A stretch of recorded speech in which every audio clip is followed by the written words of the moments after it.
გამარჯობა, ეთერშია ჩვენი პოდკასტი ჯანმრთელობის მატრიცა და დღეს ჩვენ ვისაუბრებთ ერთ ძალიან მნიშვნელოვან ინფექციურ დაავადებაზე. ამაზე ოდნავ მოგვიანებით, მაგრამ გეტყვით, რომ ამ პოდკასტის სპონსორია კლინიკა ნეოლაბი და მე მინდა გთხოვოთ, რომ მოიწონოთ და გამოიწეროთ ჩვენი YouTube არხი, ეს ძალიან მარტივია, იმიტომ რომ ჩვენთვისაც არის ერთგვარი мотиваცია, რომ მოვუდგოთ ახალი და საინტერესო თემები შემოგთავაზოთ. ახლა კი ჩვენი პოდკასტის მთავარი თემა, ეს არის დაავადება, რომელიც პლანეტის მოსახლეობის დაახლოებით 95%-ს შეხვედრია ეს ვირუსი.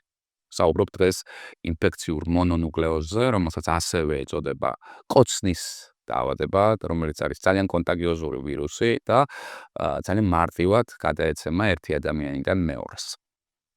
თქვით, რომ 95%-ს აქვს პლანეტის მოსახლეობისას ეს ვირუსი, ერთხელ დამართული, ხო, რო არ შემეშალოს და საკმაოდ წვავეთად შეიძლება მიმდინარეობდეს და რთულად მოზარდებში და შედარებით უფრო ახალგაზრდა ასაკში, ბავშვებში უფრო ნაკლებად თუ რამე შემეშალა მაია მოგესალმები საწარდგენისას ამ დაავადებისას რაღაც ჩამისწო. ერთი დავაკონკრეტოთ უბრალოდ, რომ მონონუკლეოზის სიტყვა ფართო ცნება, ანუ მხოლოდ ერთ კონკრეტულ დაავადებას არ ნიშნავს. ანუ შენ ახლა გულისხმობდი ეპშტეინ-ბარის ვირუსს. სიტყვა მონონუკლეოზს ხშირად ეძახიან რაღაც სიმპტომების ერთობლიობას და არა მხოლოდ ეპშტეინ-ბარის ვირუსით გამოწვეულ ინფექციას. ამ სიმპტომების ერთობლიობაში შედის ყელის ტკივილი, მაღალი სიცხე, ტემპერატურა და ლიმფური კვანძების გადიდება. აი ამ სიმპტომების ერთობლიობას ხშირად ეძახიან მონონუკლეოზს და ეს შეიძლება გამოიწვიოს სხვადასხვა ვირუსებმა. თუმცა ამ ვირუსებს შორის ყველაზე ხშირად მონონუკლეოზი მოდის ეპშტეინ-ბარის ვირუსზე. ამიტომ ძირითადად ჩვენ აქცენტს ვაკეთებთ სწორედ ეპშტეინ-ბარის ვირუსზე. თუმცა მონონუკლეოზის სიმპტომები შეიძლება გამოიწვიოს მაგალითად ციტომეგალო ვირუსმა, ბევრმა სხვადასხვა ვირუსებმა, არა მარტო ვირუსებმა, მაგალითად აი პარაზიტული ინფექცია, ესეთი ტოქსოპლაზმა, ამან შეიძლება ადენოვირუსმა, არ ვიცი, ძალიან ბევრმა. მაგრამ კლასიკურად სიტყვა მონონუკლეოზს უფრო მეტად უკავშირებენ ეპშტეინ-ბარის ვირუსს და ჩვენ ზუსტად დღეს ეპშტეინ-ბარის ვირუსით ინფექციაზე კონცენტრირდებით და სწორია ის, რომ მოსახლეობის 95% მოზრდილი მოსახლეობის 95%-ს აქვს სისხლში ამ ვირუსის საწინააღმდეგო ანტისხეულები, რაც ნიშნავს, რომ 95%-ს სისხლში აქვს ეს ვირუსი რაღაცა ფორმით. იმიტომ რომ აქვე განმარტავ, როდესაც ეპშტეინ-ბარის ვირუსი ჩვენ დაგვემართება, ის მთლიანად ჩვენს ორგანიზმს არ ტოვებს, ლასერატვის წვეურავით გეი, რასაც ქვია ლატენტური ინფექცია, ანუ როდესაც ის მრავლდება უხეშად რომ ვთქვათ, მხოლოდ იმ მასშტაბით, რომ თავისი სიცოცხლე გადაირჩინოს ჩვენს ორგანიზმში და არაფერს არ აშავებს უმრავლეს შემთხვევაში. თუმცა, ანუ, როდესაც საუბრობთ მწვავე ეპშტეინ-ბარით გამოწვეულ მწვავე მონონუკლეოზზე, ხომ? სიმპტომები საკმაოდ მძაფრი შეიძლება იყოს, ეს მაღალი ტემპერატურა ახსენე შენ, ლიმფური კვანძების გადიდება, ხომ? ასევე შესაძლებელია გამოიწვიოს ელენთის გადიდება და არის ღვიძლის გადიდებაც, არის ლიტერატურაში აღწერილი შემთხვევები, რომ ელენთის, აი ესე ხალხოსნურ ენაზე რო ვთქვა, ელენთის გასკდომაც კი შეიძლება გამოიწვიოს, იმ ხელაზე შეიძლება გადიდეს ეს ელენთა და ამ დროს თუ ძალიან დიდი ზომის არის სპლენომეგალიას, ანუ ელენთის ამოკვეთასაც კი სპლენექტომია ზოგჯერ მიმართავენ ხოლმე. ხო, აი, ამიტომაც ძალიან მნიშვნელოვანია თუ დიაგნოზი დადგინდა, რომ აი რაღაცა პერიოდის განმავლობაში ექიმის კონტროლის ქვეშ იყოს ეპშტეინ-ბარის ვირუსით მწვავედ ინფიცირებული პაციენტი, არა? კი. გარკვეული კვლევები ჭირდება, რომ პირველ რიგში დადასტურდეს ეს ინფექცია, იმიტომ რომ მარტო კლინიკური სიმპტომებით ამ დიაგნოზის დასმა შეუძლებელია და შემდეგ ჭირდება მონიტორინგი, მაგალითად, როგორც შენ თქვი, მონიტორინგი ღვიძლის და ელენთის ზომის, ანუ ეხოსკოპია მუცლის ზღურს. ზოგჯერ ღვიძლის ფუნქციებსაც ვაკეთებთ ხოლმე და საკმაოდ მნიშვნელოვან ნაწილში ღვიძლის ფუნქციები მკვეთრად მომატებულია. და ეს ყველაფერი იმისთვის არის, რომ თუ მაგალითად ელენთა გადიდებულია, ღვიძლის ფუნქციები მომატებულია, რეჟიმი შესახებ მივცეთ რჩევები პაციენტებს. აი რა არის რეჟიმი? არის ხტუნოს, არის რბინოს, ფიზიკური და თვითშგარში ეს და შემციროს და განსაკუთრებით ვინც სპორტით არის დაკავებული ასეთ ბავშვებში და მოზარდებში ვურჩევთ ხოლმე, რომ გარკვეული პერიოდი 1 თვე, თვენახევარი, ან სანამ ნორმალიზდება უძლის ფუნქციები ელენთიზომა ნორმაში ჩადგება, სპორტული აქტივობებისგან თავი შეიკავა. აი ეს თქვენ მაია ეხა შენ ახსენე 1 და 2 თვე, მაგრამ ზოგადად აი ეს მწვავე ფაზა აი ამ მონონუკლეოზ რა პერიოდს გრძელდება, აი რამდენ ხანს არის მონიტორინგი საჭირო? აქ ჩვენ ახლა ორად უნდა გავუმիշნოთ. ერთი სიმპტომების ხანგრძლივობა და მეორე, ასე ვთქვათ, ვირუსოლოგიური ხანგრძლივობა უხეშად რო დავარქვა. სიმპტომებით შეიძლება დიდხანს მიმდინარეობდეს. არის შემთხვევები, როდესაც რამდენიმე თვე გრძელდება ხოლმე ლიმფური კვანძების გადიდება, შეიძლება ყელის ტკივილი, ტემპერატურული რეაქცია, შეიძლება ღვიძლი და ელენთაც დიდხანს იყოს გადიდებული, მაგრამ ხშირ შემთხვევაში სიმპტომები ალაგდება ხოლმე და თუ ლაბორატორიულ კონტროლს გავაკეთებთ, ის ანტისხეულები, რომლებიც ნიშნავს ამ ვირუსისგან სრულად გამოჯანმრთელება შეიძლება დიდხანს არ გაჩნდეს.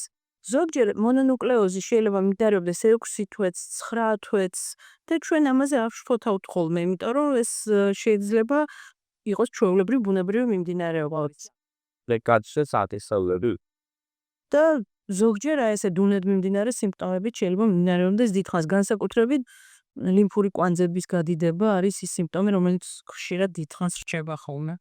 მოდი ლაბორატორიულ ნაწილზე გადავიდეთ, ანუ დიაგნოსტიკის თვალსაზრისით რა არის მნიშვნელოვანი, რომ პაციენტის დიაგნოზის სწორად დასმა მოხდეს, იმიტომ რომ ჩვენ ძალიან ხშირად გვსმენია ხოლმე, რომ აი 95% ვახსენთ პლანეტის მოსახლეობისა, მაგრამ აი ადამიანს რომ მკითხო, ის კითხვის რომ ის არის პოზიტიური ეპშტეინ-ბარის ვირუსი, აქვს დადებითი, ხო?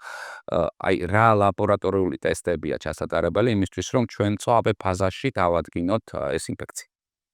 დიახ, და ძალიან ბევრს ვთქვამ ზუსტად, რომ აი დადებითი ვარ და ამის გამო მაქვს ესა და ეს სიმპტომები, მაგრამ და იგივე ვთქვათ 6-8 წლისთვის მოსახლეობის 50%-ს აქვს უკვე ეს ანტისხეულები და სადღაც 25 წლისთვის უკვე აღწევს 90%-ს ანტისხეულების გავრცელება, მაგრამ აქ უნდა განისაზღვროს რომელ ანტისხეულებზეა საუბარი.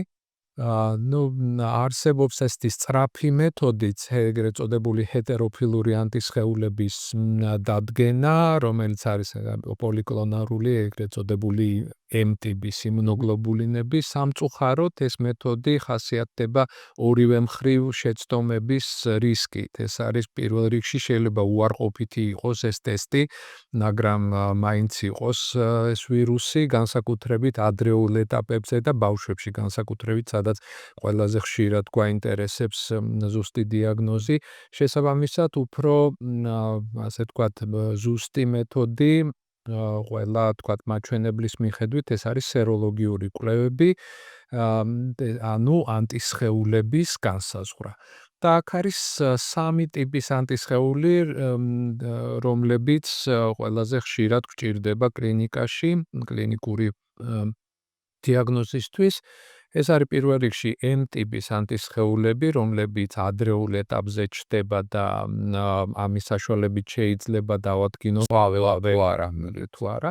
შემდეგ მალევე ჩდება G ტიპის ანტისხეულები, რომელიც რჩება მთელი ცხოვრების მანძილზე და არის ასევე ეგრეთ წოდებული EBNA ტიპის ანტისხეულები, რომლებიც მოგვიანებით ეტაპზე ჩდება და ეს უკვე მიუთითებს იმუნიტეტის ჩამოყალიბებას, ანუ თვითონ ამ მწვავე პროცესის დასრულებას. შესაბამისად, იგივე G ტიპის და EBNA ტიპის ანტისხეულები ძალიან დიდი ხნის მანძილზე, ემი ქრება რამდენიმე თვის განმავლობაში, ემი აღარ არის უკვე დადებითი, ძალიან მერყეობს მისი, ასე ვთქვათ, გაქრობის დრო და შეიძლება მაიამ რაც ახსენა 6-დან 9 თვე შეიძლება დაჯერდე. ზოგადად მე მაგ კონტექსტს არ ვამბობდი, ემის გაქრობა არ არის მწვავე პერიოდის მანიშნებელი. შეიძლება ანტისხეულები გრძელდებოდეს და დაავადება უკვე აღარ მიმდინარეობდეს. ეს ინდივიდუალურია, რამდენ ხანში დაიშლება და გაქრება ამ ანტისხეულების სისხლში. და ხშირად აი PCR-ზე იმიტომ მეკითხა სწორედ რომ რატომ რაოდენობრივ ტესტს რატომ აკეთებ? ანუ სხვადასხვა დაავადების დროს PCR-ს თავისი, ასე ვთქვათ, მნიშვნელობა აქვს. აი ზოგიერთ შემთხვევაში ის არის დამადასტურებელი, ეგრეთ წოდებული ოქროს სტანდარტი და შესაბამისად იმისთვის მაგალითად ასეთი იყო კორონავირუსის შემთხვევაში, იგივე C ჰეპატიტის შემთხვევაში, რასაკვირველია ეს არის იმის განსასაზღვრად, თქვათ, რომელი კლინიკური ფორმა გვაქვს, თქვათ, მრავლდება თუ არა ეს ვირუსი ამ მომენტისთვის. რასაკვირველი, აქაც შეიძლება ამ მიზნით გამოყენება, თუმცა კლინიკური ღირებულება, ვინაიდან ზუსტად ასეთი ფართო გავრცელების გამო ამ ინფექციის, მას ასეთი მნიშვნელობა არ აქვს, ამიტომ იგივე მონონუკლეოზის ანუ კლინიკური ფორმის დიაგნოსტიკისთვის სეროლოგია სრულიად საკმარისია და PCR-ი არ წარმოადგენს ამ შემთხვევაში ეგრეთ წოდებულ გადასამოწმებელ მეთოდს. მისი ჩატარება პირიქით შეიძლება იყოს პაციენტისთვის და გაუგებრობის შემომტანი. თუმცა მაინც ატარებენ და აქვე ერთი შეკითხვა მინდა დაგიშვა. აღნიშნული ვირუსი, აი მაგალითად ლიტერატურა რო წავიკითხოთ, არსებობენ ონკოგენური ვირუსები. რამე PCR ზუსტად რა დროს ის მაინც არის საჭირო, რომ ამიტომ უნდა გავმიჯნოთ, ანუ ის როდესაც გვაქვს საქმე მონონუკლეოზის დიაგნოსტიკასთან და მეორე არის იმუნოკომპრომეტირებულ პაციენტებში ამ ვირუსის აკტივაციის დასადგენად. ანუ ეს ძალიან მნიშვნელოვანია იგივე მაგალითად გადანერგვის შემთხვევაში. ვისაც იმუნოდეფიციტი აქვს, ეს შეიძლება თანდაყოლილი იყოს, ან უფრო მეტად ეპშტეინ-ბართან გვაქვს საქმე, როდესაც არის ქიმიოთერაპიით ან სხვადასხვა იმუნიტეტის დამტკუნა პრეპარატების მიღების შემთხვევაში გვჭირდება გავაკონტროლოთ, ხო არ გააქტიურდა ეს ვირუსი. რომელიც ლატენტურად შეიძლება იყოს წლების განმავლობაში. და ამ დროს დინამიკასაც აქვს მნიშვნელობა, ანუ როგორ იცვლება მისი რაოდენობა სისხლში, როგორ წესი კეთდება სისხლში ან პლაზმაში. ეს ტესტი, თუმცა როდესაც გვაქვს გარკვეულ ლოკალურ დაავადებებთან საქმე, მაგალითად ნერვული სისტემის დაავადებების შემთხვევაში ეს კეთდება იგივე თავზურტვინის სითხეში. და პერიფერიული სისხლი არ ჩანს ამ დროს. ამ დროს პერიფერიული სისხლი არ არის მანიშნებელი, რა პროცესი მიმდინარეობს ნერვულ სისტემაში. ამიტომ ტარდება ის თავზურტვინის სითხეში ამ შემთხვევაში. ანუ ამ PCR-ს გარკვეული კონკრეტული დანიშნულება აქვს და არ არის მიზანშეწონილი მისი გაკეთება იგივე მონონუკლეოზის. თუმცა ძალიან დიდი ინფორმაციული მახასიათებელიც აქვს ამ PCR-ს კონკრეტული დაავადებების შემთხვევაში, რაც შენ ჩამოთვალე, ეს არის მაგალითად თუ იმუნოკომპრომიტირებულ პირებში ქიმიოთერაპიას ადამიანები რომლებიც იკეთებენ, ხომ ასევე თანაყოლილი ისეთი ბავშვი ხონე ძალაში და იყოს ჩატარებული ეს ტესტები, ამიტომაცაა რომ ხშირად შიშთან არის ხოლმე დაკავშირებული ეპშტეინ-ბარის ვირუსის თვითონია, ვინაიდან ის სრულიად სხვადასხვა, ასე ვთქვათ, დაავადებაზე არის საუბარი, ერთი არის მონონუკლეოზი და მეორე არის იმუნოკომპრომეტირებულ პირებში მისი გააქტიურება. ჩვენ ვახსენეთ მაია, რომ 95% მოსახლეობისა აქვს ეს ვირუსი გადატანილი, თუმცა ლიტერატურაში აღწერილი არის, რომ ქრონიკული მონონუკლეოზი, რომელიც ეპშტეინ-ბარის ვირუსით არის გამოწვეული. შეკლინიკურ პრაქტიკაში თუ შეხვედრი ხარ ამ ფორმას და არის თუ არა ეს ის შემთხვევა, როდესაც ლეტალურად დასრულდება ეს შემთხვევა. თავიდან მინდა გამარტო, რომ ხშირად ქრონიკულ მონონუკლეოზს არასწორად ეძახიან. ძალიან ბევრი ადამიანი მოდის და ამბობს, რომ მას აქვს ქრონიკული მონონუკლეოზი, იმიტომ რომ ან თვითონ გადაწყვეტა ესე, ან უთხრეს. და ეს მარტივად უბრალოდ იმიტომ გონია ამ ადამიანს ეს, რომ აქვს ჯიანტის სხეულები, რომლებიც როგორც წაღამფრქვით, ქრონიკულ სულ არ ნიშნავს, ყველას დადებითი აქვს და ნიშნავს გადატანილ ინფექციას. უბრალოდ ასე არ ქმნიან. ჭეშმარიტად ქრონიკული მონონუკლეოზი, ანუ როდესაც მართლაც მიმდინარეობს ინფექცია და არა ლატენტურია ინფექცია, არსებობს, მაგრამ უკიდურესად იშვიათია, მილიონებში ერთია. და ამ მილიონებში ერთი კი ნახავს? ორი. ორი კი ნახავს. კი. მაგრამ ოსტუჩ მე რაც ვიცი დიაგნოსტირებული, ისე შეიძლება თქვა. ყოველ შემთხვევაში ეს ძალიან მძიმე დაავადებაა, ნამდვილი ქრონიკული მონონუკლეოზი უკიდურესად იშვიათია, მაღალი აქვს ლეტალობა და ეს კიდევ მეორე, იმდენად იშვიათი დაავადებაა, რომ აი ესე მასიურად არც განიხილება, თუმცა ბევრი ამას ახსენებს და ეძახის, რომ აქვს ქრონიკული მონონუკლეოზი. ნალუეში აქვს ჯიანტის სხეულები, რომელიც ზავაზების დასრულებას ნიშნავს. იქა როგორი ჯიანტის სხეულებიც უამრავი სხვა ინფექციის წინააღმდეგ ჩვენ გვაქვს. ხო, აი ონკოგენური ვირუსის კლასიფიკაცია ჩვენ ვახსენეთ და აი მაინც ეს ვირუსი ესე მოიხსენიება ლიტერატურაში, რომ არის ონკოგენური ვირუსი, რომელმაც შესაძლებელია გამოიწვიოს კონკრეტული ტიპის ლიმფომები, ხოჯკინის ლიმფომა მაგალითად, კიდევ რამდენიმე ლიმფომის ტიპია, სხვი ხახის სიმსივნეებზეა საუბარი, აუტოიმუნური დაავადებებზეც საუბრობენ და კიდევ ბევრ სხვა დაავადებაზე. ცენტრულ რა მტკიცებულება არსებობს ამისა, რომ ეს ვირუსი იწვევს ამ კონკრეტულ დაავადებებს. პირველ რიგში რაღაც ის მინდა ვთქვა, რომ ცოტა ამაზე სიფრთხილით არის ლაპარაკი საჭირო, იმიტომ რომ როგორც კი ამას ვთქვათ ვახსენებთ ან ადამიანები ხშირად კითხულობენ, უჩნდება შიში, რომ აი მე გადავიტანე მონონუკლეოზს და ესე იგი კიბოს რისკი მაქვს. აი არითმეტიკულად რო შევხედოთ, რადგანაც მოსახლეობის 95%-ს გადატანილი აქვს ეს ვირუსი. ეს რისკი სიმსივნის ფაქტიურად გამოდის, რომ თითოეულ ადამიანს აქვს. ამიტომ მონონუკლეოზის გადატანის შემდეგ ამაზე შფოთვა და ნერვიულობა, რომ აი რომელიმე სიმსივნე დამემართება, უადგილოა, იმიტომ რომ კიდევ ვიძახი, პრაქტიკულად ყველას აქვს და რა თქმა უნდა, ვიღაცას სადღაც შეიძლება განუვითარდეს სიმსივნური პროცესი. ზოგადად ძალიან ბევრი სიმსივნური დაავადება ასოცირებული და მომავალშიც ამოიშნდება სხვადასხვა ვირუსებთან, პარაზიტებთან. ეს ძალიან დიდი მიმართულებაა და მატულობს იმ სიმსივნეების რიცხვი, რომლებსაც უკავშირებენ რომელიმე ინფექციას. თუნდაც აი ამ ჯგუფში ინფექციების, რასაც ჰერპესის ჯგუფი ქვია და დავაკონკრეტებ, რომ ეს ეპშტეინ-ბარის ვირუსიც ჰერპესის ჯგუფში შედის. აი ეს რამდენიმე ონკოლოგიური დაავადებებთან ასოცირებს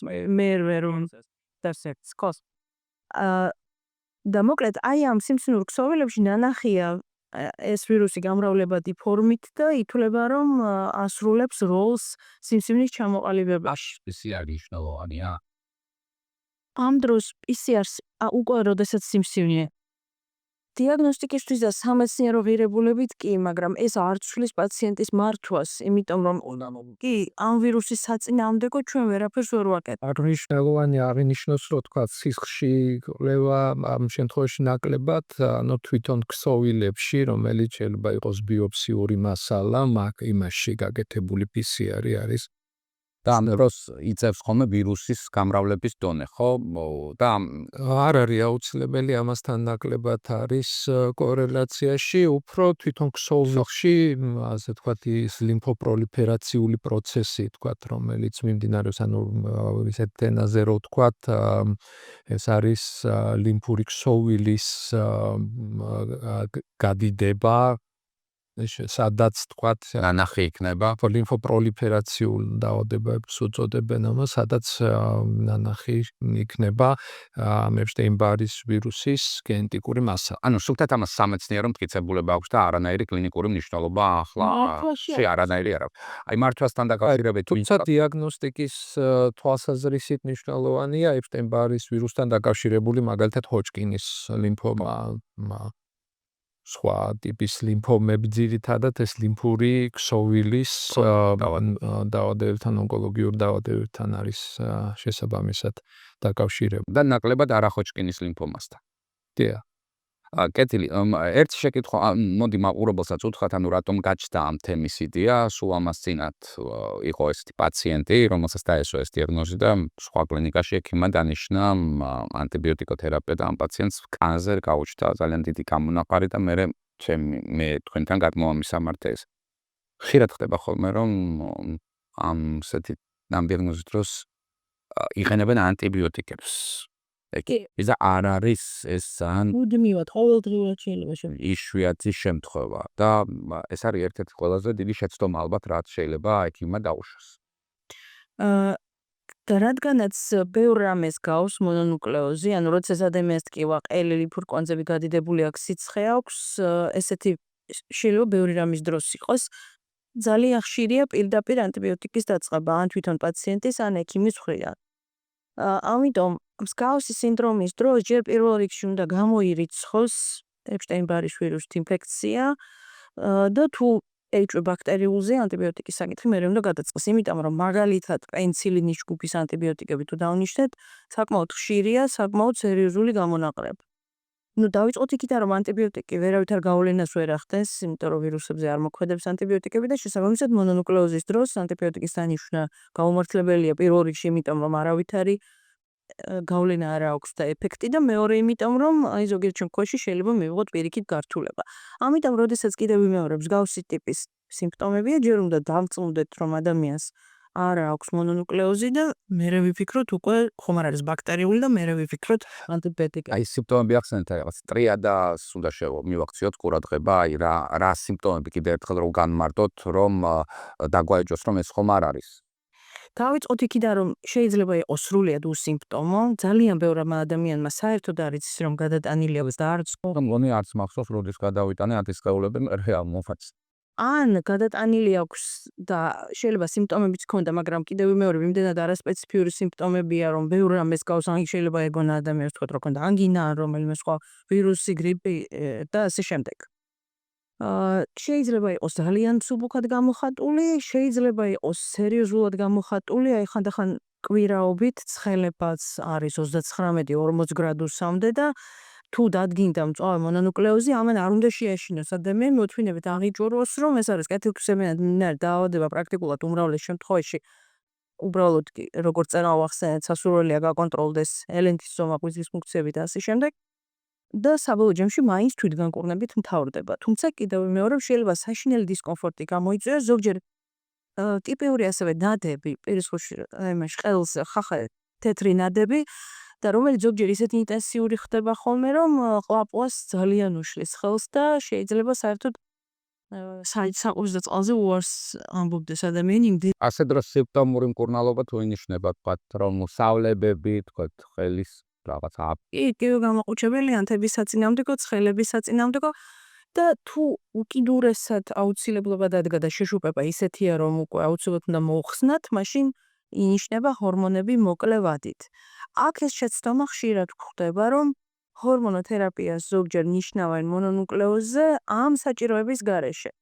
როგორც უბრალოდ მკურნალობას. კიდევ ერთხელ განვარტა, რომ ეპშტეინ-ბარის ვირუსის საწინააღმდეგო მედიკამენტი არ არსებობს და არც ჭირდება სპეციფიური. არც აცრა, ესე ვთქვათ. აცრა არ არსებობს და ჰორმონების მიზანია მხოლოდ ის, რომ თუ ძალიან ძლიერი შეშუპებაა და საკვებს და წყალს ვეღარ იღებს ადამიანი, ეს შეშუპება მოუხსნათ და შეუმსუბუქოთ მდგომარეობა. ამიტომ თუ ესეთი გართულება არ არის, უბრალოდ იმიტომ რომ დაესვა ეპშტეინ-ბარის ვირუსის მონონუკლეოზის დიაგნოზი, ჰორმონთერაპია არ ჭირდება, თუმცა ბევრ ადამიანს აქვს ხოლმე დანიშნო. ისევე როგორც ანტიბიოტიკი. ის პერიოდში კი რომდი ჟური გარბულებები შეიძლება განვე გამოიღო. რაღაცა მოდი შეჯამებისკენ წავიდეთ, რამე ხო არ დავამატოთ კიდე ამ ინფექციას და აი მონონუკლეოზის მსგავს სინდრომზე შეიძლება კიდე გავამახვილოთ ყურადღება, რომელიც შეიძლება იყოს სხვა ვირუსებით, ითქვა უკვე, თუმცა თვით დიაგნოსტიკის კუთხითაც მნიშვნელოვანია, რომ ჩატარდეს გარკვეული კვლევები მონონუკლეოზის მსგავსი დაავადების გამომწვევი მიზეზის შესაფასებლად. თუ ეპშტეინ-ბარის ვირუსი გამოირიცხა. პირველი რასაკვირველია, ეჭვმიტანილი ასე ვთქვათ, არის ეპშტეინ-ბარის ვირუსი. თუ ეს გამოირიცხა, უკვე შემდეგ ვნახულობთ სხვა ვირუსებს, ან ბაქტერიებს, ან პარაზიტულ დაავადებას. ნუ როდესაც მსგავსი სიმპტომებია და ეპშტეინ-ბარის ვირუსი არ დადასტურდება, უნდა ზოგადად რა გამიგია, ეს არ ვიცი რამდენად ეს მითია თუ რეალობა. აი პავემ ეპშტეინ-ბარის ვირუსის ინფექციის დროს შესაძლებელია აიზე ტესტი ჩაიტაროს ადამიანმა, დადებითი, სულ დადებითი ნიშნეს აიმაო და არის ქსმენია ეტეკი რა. ზოგადად როდესაც ახსოვს სეროლოგიური ტესტების სრულ დადებითი შედეგი, ჯვარენი რეაქციასაც ეძახიან. ანუ სეროლოგიური ტესტი რას ნიშნავს, რომ ვადგენთ ანტისხეულებს, ხო? ანტისხეული შეიძლება არასპეციფიურად, როდესაც ორგანიზმში რაღაცა მწვავე პროცესი მიმდინარეობს, ამალითად რომელიმე ინფექციური დაავადება და ამ დროს ეს ანტისხეულები ჭარბად გამომუშავდება, შეიძლება არასწორად სხვა ინფექციაზეც მოგვცეს სრულ დადებითი შედეგი. ასე რომ ეს მარტო ეპშტეინ-ბარის ვირუსი არ ეხარება. სრულ დადებითი შედეგები ანტისხეულების ტესტებზე, მაგრამ აი ინფექციაზე ეს საკითხი უკვე ნანალა არ არის აქტუალური, იმიტომ რომ ახალი თაობის ტესტები ორივე სიჭერს ანტიგენს და ანტისხეულს და უფრო და უფრო იხვეწება. თორე ისე ძალიან ხშირია ხომ ორსულებში შეიძლება სრუდადებითი იყოს, ონკოლოგიურ პაციენტში შეიძლება სრუდადებითი იყოს. ანუ როდესაც ორგანიზმში რაიმე პროცესი მიდის, შეიძლება ამ სეროლოგიურმა ტესტმა დაიჭიროს არასწორად სხვა ანტისხეულს. აი როგორ შეიძლება ასევე ეჭვი მივიტანოთ ამაზე თუ რამდენიმე ინფექციაზე ერთ ბაშად არის დადებითი სადიაგნოსტიკო ტესტები ამ შემთხვევაში ცოტა ეჭვის მიზეზი ხდება და ლოგიკურია, იმიტომ რომ ეს დამთხევა რომ ორი ინფექცია ერთად იყოს. ორი კი არა, ხშირად მოსულან პაციენტები და არ ვიტყვი რომელი დაწესებულებიდან 4-6 ინფექციაზე დადებითი უჭირავს. თან ზოგი ისეთი ინფექციებია, რომლებიც თითოეული არის სიცოცხლისთვის ძალიან საშიში და სახსალამათი ადამიანი მოდის და უჭირავს ხელში რაღაც საოცრებებზე რამდენიმე პასუხი. ეს უკვე ავტომატურად ნიშნავს, რომ სწორი არ არის და უმრავლესობას არასერთი არ აქვს. უნდა მიმართოს ადამიანმა, რომ შეცდომები მინიმუმამდე იყოს და აღოვე მინიმუმამდე დავიყვანოთ თუ შეიძლება. მე რეკლამა არ მithქოს. კეთილი.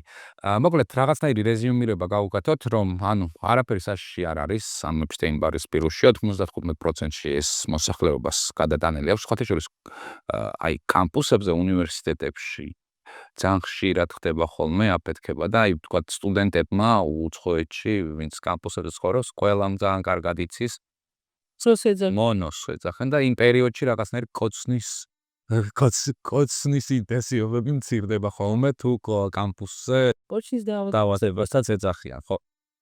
გადადის ჭიქი ჩვენ გავიქოთ, ხო, გადაცემის გზებზე ჭიქიდანაც კი შეიძლება, ხო, გადავიდეს აი მაგალითად ვინმე ბრონტალიოს და მერე ეს რომ ნეცხვით გადადის და ძალიან კონტაგიოზურია და ამათ ეს კონტაგიოზურობასთან დაკავშირებით. კი, ამიტომაც აქვს მოსახლეობის 95%-ს გადატანილი, რომ ძალიან მარტივად ცოლდება. ბავშვთა ორგანიზებული დაწესებულებებში, საბავშვო ბაღში, სკოლაში, კამპუსებში, უნივერსიტეტებში და ამიტომ რომ მოედება ხოლმე უმრავლესობას გადააქვს მაგდროულად. მოკლედ საშიში არაფერი არ არის, ეს თვითგანგურნებას განიცდის ეს ვირუსი. კი, ლიტერატურაში შეიძლება წაიკითხოთ, რომ ონკოგენური ტიპის ვირუსია, მაგრამ ესეც საპანიკო არაფერი არ არის, ხო? იმიტომ რომ ძალიან იშვიათია. ძალიან იშვიათად შეიძლება ეს განვითარდეს. ყველაფერი რიგზე იქნება სწორი. მთავარი არის, რომ აი ამ პერიოდში რაღაცნაირად ექიმთან იყოს კონტაქტი, რომ იყოს მართული, ხო? მან ჩვენი ლენქაც ვახსენე. თავარი და გვაიცდა კიდევ რა კითხვაც ხშირად შემოდის. მეორეჯერ შეიძლება თუ არა ადამიანს დაემართოს მონონუკლეოზი. და არაერთხელ უსვამენ დიაგნოზს, რომ აი თქვა გადაიტანა შაშაწინ და ეხლა ისევ ეს არ ხდება. მონონუკლეოზი, ეპშტეინ-ბარის ვირუსი გადააქვს ადამიანს ერთხელ, მწვავე ინფექცია ხდება ერთხელ, შემდეგ გადადის ლატენტურ მდგომარეობაში და მთელი ცხოვრება ეს ვირუსი ჩვენთან ერთად რჩება ლატენტური ფორმით. ანუ მეორეჯერ და მესამეჯერ მწვავე ინფექცია ვეღარ დაგვემართა. ერთხელ დაგვემართება და მერე უკვე რჩება ლატენტურ ფორმაში და თავისუფლები ვართ. ხო. არ ვიცი, უნდა გშურდეს იმ 5%-ის, ვისაც არ ემართება სტატისტიკურად. ეგ სხვათა ძალიან საინტერესო თემა და ერთხელ შეიძლება რომ ცალკე ვილაპარაკოთ ამ ლატენტურ ინფექციებზე და კარგი კითხვაა, ეგ კარგია რომ გქონდეს გადატანილი ინფექციები და ლატენტური თუ არ არის კარგი და რაც უფრო მეტად ცივილიზაციაში შევდივართ და სანიტარული მდგომარეობა უმჯობესდება ჩვენი მოსახლეობის, მით უფრო ნაკლები გადატანილი ინფექციები აქვს ადამიანებს, მაგრამ სამაგიეროდ ამ ადამიანებს მოზრდილობის ასაკში რჩებათ რისკი რომ დაემართონ. მოკლედ ყველაფერი რიგზე იქნება, მთავარი არის რომ ამ დროს ექიმთან იყოთ ხაზზე და აკონტროლოთ თქვათ ღვიძლის ფუნქციები, რაც ვახსენეთ პოდკასტში, ასევე ძალიან მნიშვნელოვანია ელენთის ზომას მივახციოთ ყურადღება, რომ ელენთა არ გადიდეს ისე რომ რაღაცა ტიპის დაზიანება, მძიმე დაზიანება გამოიწვიოს. ექიმთან იყავით ხაზზე, სწორი კვლევები ჩაიტარეთ და ყველაფერი რიგზე იქნება. მადლობა მინდა გითხრათ ამ პოდკასტისთვის, გია მაია, მაყურებელს დიდი მადლობა და კიდევ ერთხელ შევახსენებთ, რომ ჩვენი პოდკასტის სპონსორია კლინიკა ნეოლაბი. ჩვენი YouTube-ის არხი გთხოვთ რომ გამოიწეროთ, დაგბალაიკოთ, იმიტომ რომ ბევრ საინტერესო ახალ ამბავს მოისმენთ ხოლმე ჩვენს პოდკასტში ჯანმრთელობის მატრიცა. გამშვიდობებით, ორი კვირით, მადლობა.